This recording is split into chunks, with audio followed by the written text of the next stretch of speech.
ஒரு சமயம் பாஞ்சாலி அறைக்கு வெளியே வந்த சத்தத்தை கேட்டு வெளியே வந்து பார்த்தாள்.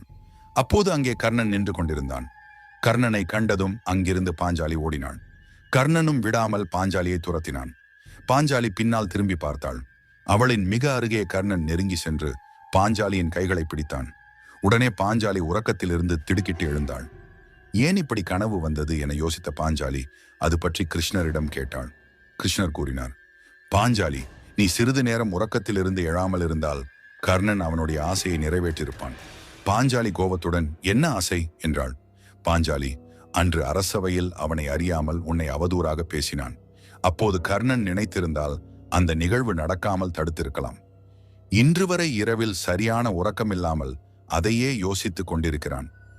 நீயும் அந்த சம்பவத்தை நினைத்து அடிக்கடி வருந்துகிறாய். உங்கள் இருவரின் மன எண்ணங்களே இன்று கனவாக மாறியது. கர்ணன் உன்னிடம் மன்னிப்பு கேட்க கனவில் வந்துள்ளான்.